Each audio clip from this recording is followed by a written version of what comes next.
Hey everyone, welcome back to Breakthrough Innovation, where we uncover what it really takes to lead change, create value, and build what's next. I'm JL Heather, a founder at Centered, a firm that helps organizations navigate complexity, spark creativity, and unlock the full potential of their teams through innovation coaching and strategy. Today's guest is a real powerhouse of purpose and transformation. We're joined by Victoria Pelletier, a corporate executive, board director, and number one best-selling author. Oh, and globally recognized speaker on leadership, culture, and resilience. Known as the turnaround queen and the CEO whisperer, Victoria became a COO at 24, a president by 35, and a CEO by 41, all while championing diversity, equity, and inclusion every step of the way. Her TEDx talk on healthy resilience reveals a deeply personal journey shaped by overcoming adversity, and it's helped fuel her unstoppable career across nearly 40 M&A transformations. Victoria is here to talk about whole human leadership, personal branding, and how to build cultures that actually change lives. Victoria, I'm really excited to dig into some of this. I'm a big fan about talking about resilience, especially in relationship to innovation. So, welcome to the show. Happy to have you here. Thanks for having me. It's great to be here. Awesome. So I gotta admit, I haven't had a chance to watch all of your TEDx talk yet. I watched some of it, and I really love the concept of healthy resilience. And I know in your talk you were sharing some really personal insights, and I'm curious, how has resilience helped you navigate corporate transformation? Well, I sign a lot of my social media posts with two hashtags. One is no excuses, the other is unstoppable. And so my resilience has allowed me to be unstoppable. And by that, when I set my mind on a goal or objective, there is nothing that is going to prevent me from achieving it. And healthy resilience has been a big part of that. And now, being a part of so many mergers, acquisitions, transformations, leading not only my companies, but the clients that we serve through those, developing this sort of multi-phased approach for resilience. I've been able to teach it to others. I had to learn it for myself because building walls up around is not the healthy part of being resilient. So Right. learning how to set those goals, learning how one foot in front of the other is progress, like those kinds of things have helped me through exceptionally challenging corporate adventure. I like that term, corporate adventure. I also like the hashtag no excuses. I know you focused more on the second, but I'm curious, the no excuses side of things, that feels very absolute. Talk to me a little bit about where that comes from, because I feel like, especially in today's world, sometimes there are a lot of excuses. There are. I'll tell you, Jail, my kids hate that I have that hashtag. They do not love that one. But that for me is more around the fact you can't prevent all of the challenge or adversity that come your way, but you have a choice in how you respond to it. That's what I mean by no excuses. So things you can rationalize, and don't get me wrong, I will rationalize where things happen, be able to talk through how something's occurred, but then okay, we move on from there. That's the no excuse. We have a choice in terms of how we move forward. What do we learn from the whether it's mistakes or how do we pivot or adjust based upon the current situation or circumstance? I like that because that feels very empowering to me. If no matter what, I have control and I can choose how I react, that means I'm not a victim of circumstance, which I think that's the empowering message I would hope people take away from.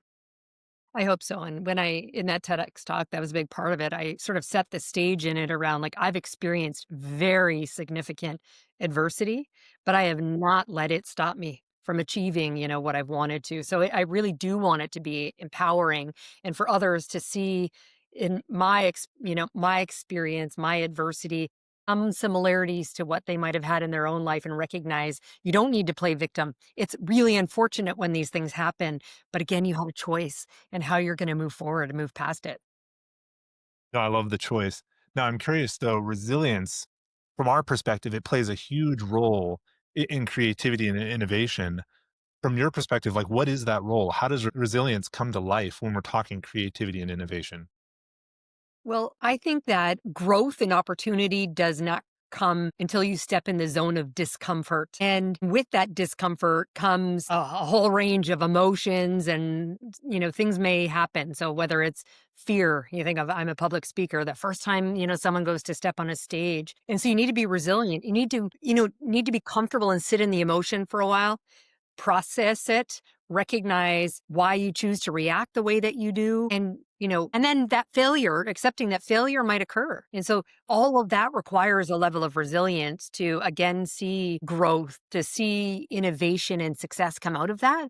You need to have a little bit of the not only thick skin to prepare yourself for what might be the feelings you might have, but the challenges that will come, but then also just learn how to move forward. And again, so sit in that zone of discomfort.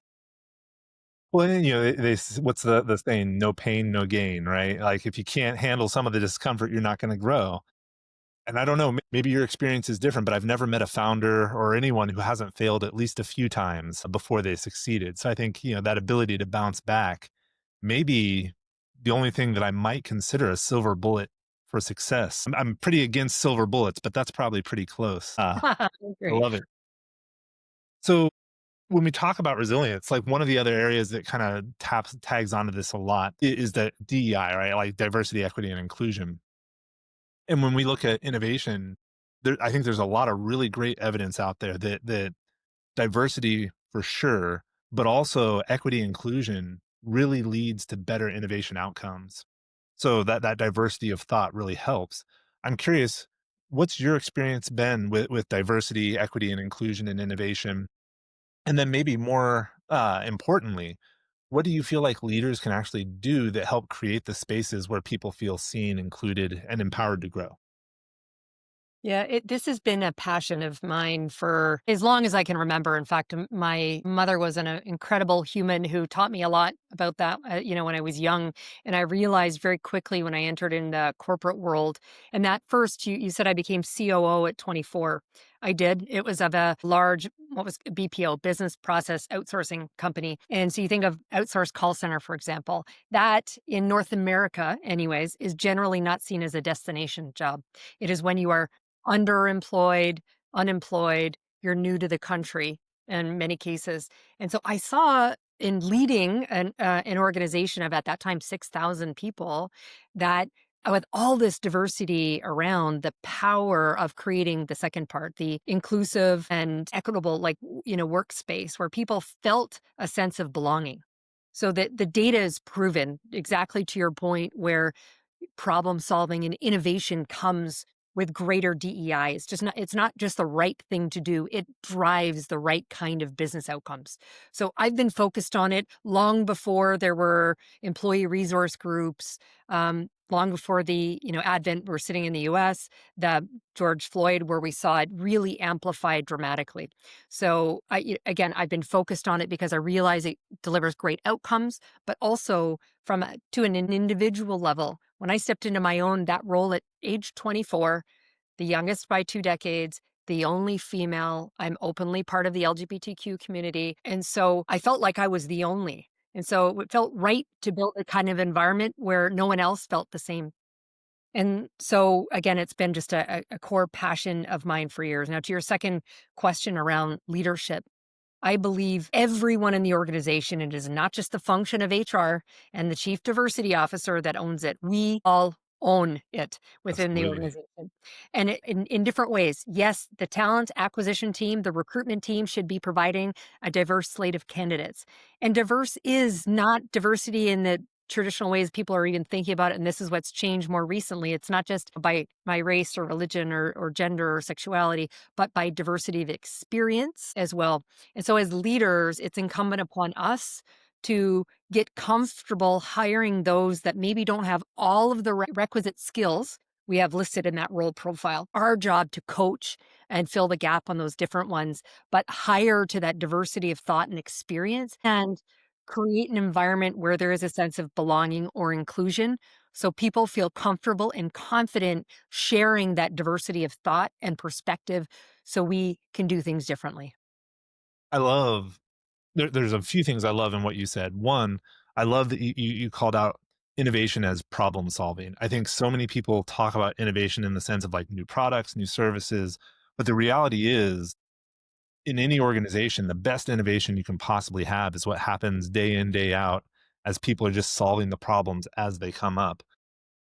When you were at the BPO, like what were some of the examples you saw as people felt safer, felt more included? Like what were the benefits? Like were the problems that they didn't solve before that they could solve now? Like how did that come to life?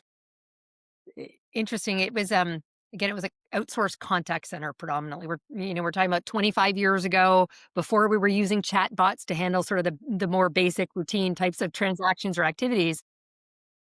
So in that instance, one, it was creating an environment where people felt the sense of connection. In this case, with their peers, so that when they got on the phones, they could do that with the customers that they were serving. And so there were really simple ways to do that. Think about in the lunchroom, creating a safe space for people to bring their home cooked foods that might smell differently than other, and celebrating that, having potluck like lunches or celebrations sometimes. For me, there was real benefit, not just in the quality of interactions that they had with customers, which is how my clients paid us in many cases based upon the satisfaction of the callers, but also retention. I had over 300%, which is standard in the contact center and BPO outsourcing environment at that point, 300% turnover. So my goal was, could I keep people happier to not only deliver good service, but to who wanted to stay there longer, reduce my cost to hire, and by increasing my retention rate. So again, there was great business value for me as an executive, but also for the clients and their customers that we served. Yeah. No, I think that's brilliant. As I think what was the latest HR statistic? It costs somewhere around two-thirds a person's salary to replace them, minimum, usually. So, you can save yourself a lot of money that way. The other thing I loved about what you were saying is I don't want to say challenging. That's the wrong way to say it. But your view of diversity is not just demographic; it's diversity of thought. And I think some people hear that second part. Oh, it's just diversity of thought, so I don't have to hire these people. And that's not at all what I'm trying to say. And I don't think that's what you're trying to say. But I'm curious. When you hire for that diversity of thought, do you feel like you kind of get the other type of diversity almost by default, or do you still have to put the effort in on both sides of that coin? So I think that you naturally achieve a broader sense of diversity by hiring for diversity of thought. However, I do believe you still need to be strategically intentional around trying to hire a broad swath or cross section of all of the various elements of diversity that we're talking about. Yeah. No, I would agree, and I think that's a good insight.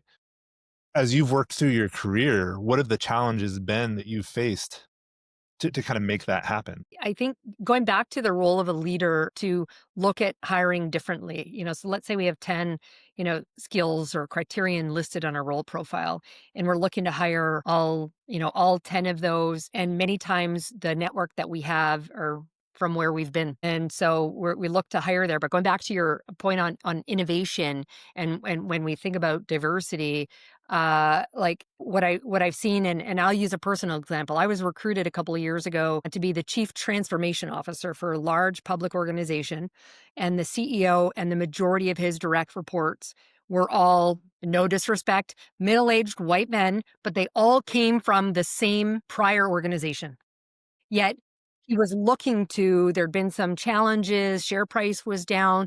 And so I'm like, if you're looking to, definition of insanity, you're you need continue to do the same things. Well, if you're going to hire people, and so although I was coming in as a middle-aged white woman, I'm like, let's be clear, like if you're going to be committed to doing something differently, then we need to look at, and in this case, the diversity of thought and experience. It could not come. So my issue was slightly less, but still an issue that they were all middle aged, mostly straight white men, but rather they all came from the same organization.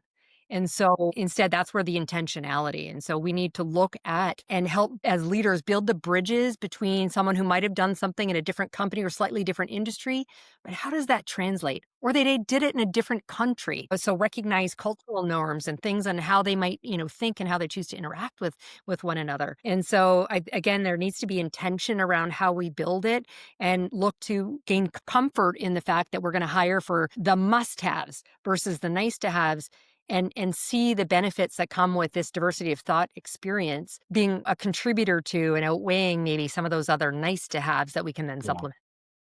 No, I love it. I think, well, we're at that point where we probably have to start wrapping up. I could totally dive into this whole conversation for another hour or so. So maybe the best place to go right now and the best way to wrap up, what's one belief about leadership that you think needs to change or that people need to challenge? I've seen it evolve significantly since I entered the workforce. But this notion of this top down command and control as the way in which we get things done. And don't get me wrong, JL, there's hierarchy exists for a reason. And so someone gets to make a decision at some point that outweighs other in the organization.